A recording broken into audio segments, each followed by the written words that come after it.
നമസ്കാരം. പാകിസ്ഥാനെ തകർക്കാൻ ഇന്ത്യ ഇനിയുള്ള മണിക്കൂറുകളിൽ തിരിച്ചടിക്കും.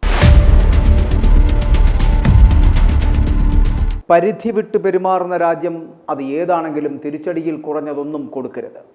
പഹൽഗാമിൽ പാകിസ്ഥാൻ അതിരുകടന്നുള്ള പ്രവൃത്തിയാണ് ഇപ്പോൾ കാണിക്കുന്നത് എന്നുള്ളതാണ്. അപ്പോൾ അവർക്ക് കിട്ടേണ്ടത് അവരുടെ അണ്ണാക്കിൽ കൊടുക്കുക തന്നെ വേണം. ഇന്ത്യ തിരിച്ചടിക്കേണ്ട സമയം വിദൂരമല്ല. കഴിഞ്ഞ ദിവസം ശശി തരൂർ അടക്കം പറഞ്ഞതുപോലെ പാകിസ്ഥാൻ പരിധി വിട്ട് പെരുമാറിയാൽ നമുക്ക് എന്തിനാണ് ഒരു പരിധി എന്നുള്ളതാണ്.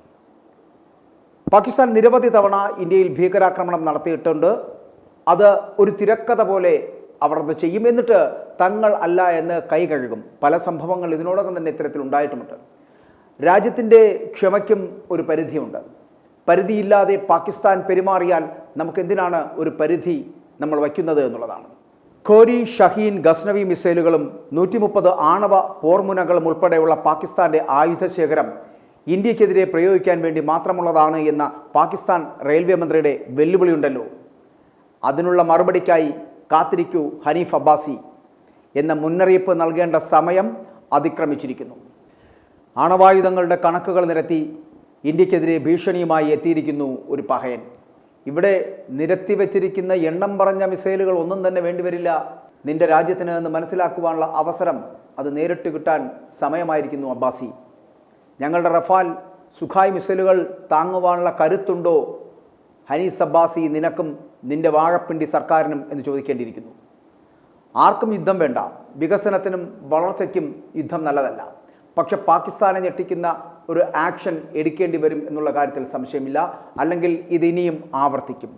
എടുക്കേണ്ടത് ഒരു സ്ട്രോങ് ആക്ഷനാണ്, അല്ലെങ്കിൽ അവർ ഇത് തുടർന്നുകൊണ്ടേയിരിക്കും. നമുക്കറിയാം, ഇന്ത്യയിൽ പ്രശ്നങ്ങൾ സൃഷ്ടിക്കുന്നതിൽ പാകിസ്ഥാന് പങ്കുണ്ട് എന്ന് ഉറച്ചു വിശ്വസിക്കുന്നുണ്ട്.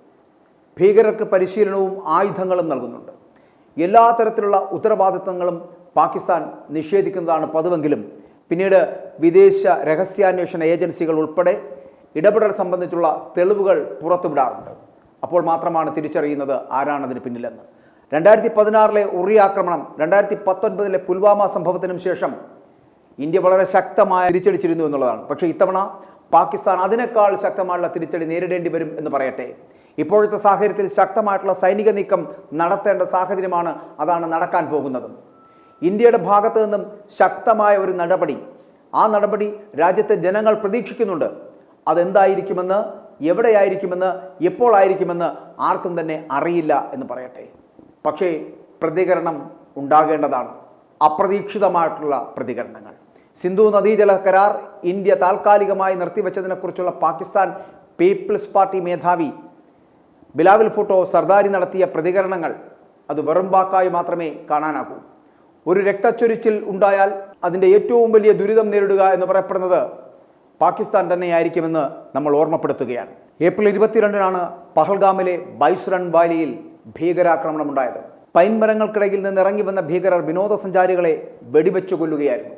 26 പേരാണ് പഹൽഗാം ഭീകരാക്രമണത്തിൽ കൊല്ലപ്പെട്ടത്. സംഭവത്തിൽ ഉൾപ്പെട്ട ഓരോ ഭീകരനെയും കണ്ടെത്തി അവർക്ക് ചിന്തിക്കാവുന്നതിലപ്പുറം വലിയ ശിക്ഷ നൽകുമെന്ന് നമ്മുടെ രാജ്യത്തിൻ്റെ പ്രധാനമന്ത്രി നേരത്തെ തന്നെ പറയുകയും ചെയ്തിരുന്നു. എന്നാൽ ഭീകരാക്രമണം കേന്ദ്ര സർക്കാരിൻ്റെയും ഇന്റലിജൻസ് വിഭാഗത്തിൻ്റെയും വീഴ്ചയാണ് എന്ന് ചൂണ്ടിക്കാട്ടി വിമർശനങ്ങൾ ഉയരുന്നുണ്ട് എന്നുള്ള കാര്യത്തിലും സംശയമില്ല. അതൊക്കെ ഒരു ഭാഗത്ത് നടന്നുകൊണ്ടിരിക്കുന്നു. അപ്പോൾ ഇതിന് പിന്നാലെയാണ് സുരക്ഷാ വീഴ്ചകൾ സ്വാഭാവികമാണെന്ന അത്തരത്തിലുള്ള പ്രതികരണം നടത്തി കോൺഗ്രസിൻ്റെ നേതാവ് തരൂർ അടക്കം രംഗത്തെത്തിയതും. അപ്പോൾ ഇതിൽ രാഷ്ട്രീയം കാണേണ്ടതില്ല എന്നും എന്തോ ചില ലക്ഷ്യങ്ങൾ തരൂരിന് ഇതിനകത്ത് ഉണ്ടോ എന്നൊക്കെ സംശയിക്കേണ്ടിയിരിക്കുന്നു. അതൊരു ഭാഗത്ത് തുടരുകയാണ്. പഹൽഗാമിലെ ഭീകരാക്രമണം ആഴത്തിലുള്ള ദുഃഖമുണ്ടാക്കുന്ന കാര്യമാണ് എന്ന് എല്ലാ ഇന്ത്യക്കാരുടെ ഉള്ളിലും ആക്രമണത്തിനെതിരെയുള്ള പ്രതിഷേധം ഇപ്പോൾ ഉയരുകയാണ് എന്നും പറയേണ്ടിയിരിക്കുന്നു. അത്തരത്തിലൊരു സംശയമില്ലാത്ത കാര്യമാണ്. പഹൽഗാമിലെ ഭീകരാക്രമണം എന്ന് പറയപ്പെടുന്നത് പാക് ഭീരുത്വത്തെ കാണിക്കുന്നതാണ്. കാശ്മീരിലേക്ക് സമാധാനവും വികസനവും തിരികെ എത്തിയ സമയത്താണ് ഇത്തരത്തിലുള്ള ആക്രമണം നടത്തിയിരിക്കുന്നത് എന്നുള്ള പ്രത്യേകതയുണ്ട്. പഹൽഗാമിൽ ആക്രമണം നടത്തിയവർക്കും അതിന് പിന്നിൽ പ്രവർത്തിച്ചവർക്കും ശക്തമായ തിരിച്ചടി നൽകുമെന്ന് പറഞ്ഞ പ്രധാനമന്ത്രിയുടെ വാക്കുകൾ ഉടൻ നടപ്പിലാക്കേണ്ടതാണ്. അതാണിതാ അതിർത്തിയിൽ നടന്നുകൊണ്ടിരിക്കുന്നത്. ഇന്ത്യയിലെ ജനങ്ങൾ ഒറ്റക്കെട്ടായി നിന്ന് രാജ്യം നേരിടുന്ന ഏതൊരു പ്രതിസന്ധിയെയും നേരിടും. ഭീകരാക്രമണത്തിന് ശേഷം ഇന്ത്യയിൽ എല്ലാവരും ഒറ്റക്കെട്ടായി ആക്രമണത്തെ അപലപിച്ചുകൊണ്ടിരിക്കുന്നു, അല്ലെങ്കിൽ അത്തരത്തിൽ സംസാരിച്ചു കൊണ്ടിരിക്കുന്നു. ലോകരാജ്യങ്ങൾ ആ ലോകരാജ്യങ്ങൾ എന്ന് പറയപ്പെടുന്ന ഭീകരാക്രമണത്തെ അപലപിച്ചുകൊണ്ട് ഇന്ത്യക്ക് വളരെ വലിയ പിന്തുണ അറിയിക്കുന്ന ഒരു സാഹചര്യത്തിലേക്ക് എത്തിയിരിക്കുന്നു. ഭീകരവാദത്തിനെതിരായിട്ടുള്ള പോരാട്ടത്തിൽ ലോകം മുഴുവനും ഇന്ത്യക്കൊപ്പം നിലകൊള്ളുന്നു. ഭീകരാക്രമണത്തിൽ ഇരയാക്കപ്പെട്ടവർക്ക് നീതി ഉറപ്പാക്കേണ്ട സാഹചര്യമാണത്. ഇനി ഒരിക്കലും ഇങ്ങനെ ഒരു നെറുകേട് കാണിക്കാൻ പാകിസ്ഥാനെപ്പോലൊരു അധമ രാജ്യത്തിന് കഴിയാത്ത രീതിയിലുള്ള തിരിച്ചടിയാണ് രാജ്യത്തിലെ ജനങ്ങൾ ആഗ്രഹിക്കുന്നത് എന്ന് കൂടി പറയട്ടെ. വെള്ളം നൽകിയില്ലെങ്കിൽ യുദ്ധമെന്നും ആണവായുധങ്ങൾ പ്രദർശനത്തിനല്ലെന്നുമാണ് ഭീഷണിപ്പെടുത്തിയിരിക്കുന്നത് പാകിസ്ഥാൻ. 130 ആണവായുധങ്ങൾ ഇന്ത്യക്ക് വേണ്ടി മാത്രമുള്ളതാണ് എന്ന്, ബാലിസ്റ്റിക് മിസൈലുകളെല്ലാം നിങ്ങളെ ലക്ഷ്യം വെച്ചുള്ളതാണ് എന്നും, ഇന്ത്യ യുദ്ധത്തിന് തയ്യാറായിരിക്കണമെന്നുമാണ് മന്ത്രി ഹനീഫ് അബ്ബാസിയുടെ ഭീഷണി എന്ന് പറയപ്പെടുന്നത്. അതങ്ങ് പള്ളിയിൽ പോയി പറഞ്ഞാൽ മതി എന്ന് തന്നെയാണ് ഇന്ത്യയുടെ ഒരു താക്കീതിലൂടെ ഈ അധമ രാജ്യക്കാരനെ മനസ്സിലാക്കിയിരിക്കുന്നത്, അല്ലെങ്കിൽ മനസ്സിലാക്കാൻ കഴിഞ്ഞിരിക്കുന്നത്. ഇരു രാജ്യങ്ങളും തമ്മിലുള്ള വ്യാപാരം അത് നിർത്തിവെക്കുവാനുള്ള ഇന്ത്യയുടെ തീരുമാനത്തെ തുടർന്ന് പാകിസ്ഥാൻ ഇതിനോടകം തന്നെ പ്രത്യാഘാതങ്ങൾ നേരിട്ട് തുടങ്ങിയിരിക്കുന്നു. പിന്നെ സിന്ധു നദീജല കരാർ കൂടി ഇന്ത്യ നിർത്തിവെച്ച സാഹചര്യം, ആ സാഹചര്യം അതുവഴി ഉണ്ടാകുന്ന പ്രത്യാഘാതം, ഇതെല്ലാം പാകിസ്ഥാൻ തിരിച്ചറിഞ്ഞ് ഞെട്ടിയിരിക്കുകയാണ് എന്ന് പറയേണ്ട ഒരു സാഹചര്യമാണ്. എന്നിട്ടും പാകിസ്ഥാൻ ആണവരാഷ്ട്രമാണ് എന്ന കാര്യം ഇന്ത്യ മറക്കരുത് എന്നും, വെള്ളം നൽകിയില്ലെങ്കിൽ യുദ്ധമെന്നും പാക് പ്രതിരോധ മന്ത്രിയായിട്ടുള്ള ഖവാജ ആസിഫ് അടക്കം ഭീഷണിപ്പെടുത്തുന്നത് എന്തുകൊണ്ടാണ്? പഹൽഗാം ഭീകരാക്രമണത്തിന് പിന്നാലെ ഇന്ത്യ സ്വീകരിച്ച നടപടികൾ ഒരു സമ്പൂർണ്ണ യുദ്ധത്തിന് കാരണമായേക്കും എന്ന മന്ത്രിമാരുടെ വാദം, പാക് മന്ത്രിമാരുടെ വാദം എന്തിനാണ്? പേടിച്ചു തന്നെയാണ് പാകിസ്ഥാൻ സർക്കാർ മുന്നോട്ട് നീങ്ങുന്നത് എന്നുള്ളതിൻ്റെ തെളിവാണ് ഇതെന്ന് പറയേണ്ടിയിരിക്കുന്നു. പഹൽഗാം ഭീകരാക്രമണത്തിന് പിന്നാലെ ഇന്ത്യ പാകിസ്ഥാനെതിരെ കടുത്ത നടപടികൾ സ്വീകരിച്ചിരുന്നു.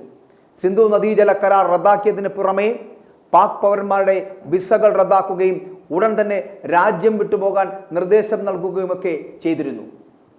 ഇന്ത്യൻ വിമാന കമ്പനികൾക്ക് വ്യോമപാതയും വാഗാ അതിർത്തിയും അടയ്ക്കുകയും ഇന്ത്യയുമായിട്ടുള്ള വ്യാപാരം നിർത്തുകയും ചെയ്തു. ഇത്തരത്തിൽ വലിയ തീരുമാനങ്ങളിലേക്ക് പോകേണ്ടി വന്നു. അപ്പോൾ ഇതൊക്കെ പാകിസ്ഥാൻ പ്രകോപനം ഉണ്ടാക്കുന്ന കാര്യങ്ങളായി മാറി. അതേസമയം പഹൽഗാം ഭീകരാക്രമണത്തെ ചൊല്ലി ഇന്ത്യ പാക് നയതന്ത്ര ബന്ധങ്ങൾ വഷളാവുന്നതിനിടെ നിർണായക സാഹചര്യങ്ങളെ നേരിടാൻ ഇന്ത്യൻ സൈന്യം സജ്ജമായി കഴിഞ്ഞു. കരസേനാ മേധാവിയായിട്ടുള്ള ജനറൽ ഉപേന്ദ്ര ദ്വിവേദി കാശ്മീരിലെത്തി സ്ഥിതിഗതികളൊക്കെ വിലയിരുത്തുകയും ഒപ്പം തന്നെ റഫാൽ, സുഖോയ് 30 അടക്കമുള്ള യുദ്ധവിമാനങ്ങൾ ഉപയോഗിച്ച് ഇന്ത്യൻ വ്യോമസേന വ്യോമാഭ്യാസം ആരംഭിച്ചു കഴിഞ്ഞിരിക്കുന്നു എന്നുള്ളതാണ്. ഇന്ത്യൻ നാവികസേന കഴിഞ്ഞ ദിവസം അറബിക്കടലിൽ നിർണായകമായിട്ടുള്ള മിസൈൽ പരീക്ഷണം അടക്കം നടത്തിയിരുന്നു എന്നുള്ളതാണ്. നാവികസേനയുടെ ഏറ്റവും പുതിയ ഗൈഡഡ് മിസൈൽ ഡിസ്ട്രോയർ അത് യുദ്ധക്കപ്പലായുള്ള INS സൂറത്തിൽ നിന്ന് പരീക്ഷണം നടത്തുകയും ചെയ്തിരിക്കുന്നു. ഇതൊക്കെ ഒരു തുടക്കമാണ് എന്നുള്ളതാണ്. തറയിൽ നിന്ന് വായുവിലേക്ക് തൊടുക്കാവുന്ന തരത്തിലുള്ള മധ്യദൂര ഭൂതല വ്യോമ മിസൈൽ അതാണ് വിജയകരമായിട്ട് കഴിഞ്ഞ ദിവസം പരീക്ഷിച്ചത്. അപ്പോൾ ഈ മിസൈലിന് 70 കിലോമീറ്റർ ദൂരപരിധിയിൽ ശത്രുവിമാനങ്ങളെയോ മിസൈലുകളെയോ ഒക്കെ തകർക്കുവാൻ ശേഷിയുള്ള കരുത്തുണ്ട് എന്നുള്ളതാണ്. സങ്കീർണമായ സാഹചര്യങ്ങളിൽ സേന നടത്തുന്ന കരയാക്രമണം, ഇലക്ട്രോണിക് വാർഫെയർ തുടങ്ങിയവയിലെ ശേഷി അത് എത്രത്തോളം ഇന്ത്യക്കുണ്ട് എന്നതാണ്. മെറ്റിയോർ, റാംപേജ് ആൻഡ് റോക്സ് മിസൈലുകൾ ഉപയോഗിച്ചുള്ള ആക്രമണങ്ങൾ ഇവയൊക്കെ സജ്ജമാണ് ഇന്ത്യയിൽ എന്ന കാര്യം മനസ്സിലാക്കാൻ പോകുന്നതേയുള്ളൂ പാകിസ്ഥാൻ എന്ന അധമ രാജ്യത്തിൻ്റെ പ്രധാനമന്ത്രിയും അവരുടെ മന്ത്രിമാരും കൂട്ടരും. കാരണം ഇന്ത്യ തൊടുത്തുവിടാൻ പോകുന്നതൊക്കെ തടുക്കുവാനുള്ള കെൽപ്പും ശേഷിയും പാകിസ്ഥാൻ എന്ന് പറയപ്പെടുന്ന രാജ്യത്തിനില്ല എന്നുള്ളതിൻ്റെ സൂചനകളാണ്. ഞങ്ങളൊന്ന് പിടിമുറുക്കിയാൽ പാകിസ്ഥാൻ എന്ന് പറയപ്പെടുന്ന രാജ്യമില്ല എന്ന് ഇന്ത്യ ആദ്യമേ മനസ്സിലാക്കിയിരിക്കുന്നു എന്നുള്ള കാര്യം മറന്നു പോകരുത്. ഇനിയും എത്ര നാൾ ഇങ്ങനെ ഭീരുത്വത്തിൻ്റെ വാളോങ്ങി നിങ്ങൾക്ക് മുന്നോട്ട് പോകാൻ കഴിയും? ഇന്ത്യയുടെ ശേഷി മനസ്സിലാക്കാൻ നിങ്ങൾ പോകുന്നതേയുള്ളൂ. പ്രഹരം വരാനിരിക്കുന്നതേയുള്ളൂ. i2i News, an eye for truth. i2i News subscribe ചെയ്തിട്ടില്ലാത്തവർ ഇപ്പോൾ തന്നെ സബ്സ്ക്രൈബ് ചെയ്യുക. നോട്ടിഫിക്കേഷൻ ലഭിക്കുവാൻ ബെൽ ബട്ടണും അമർത്തുക.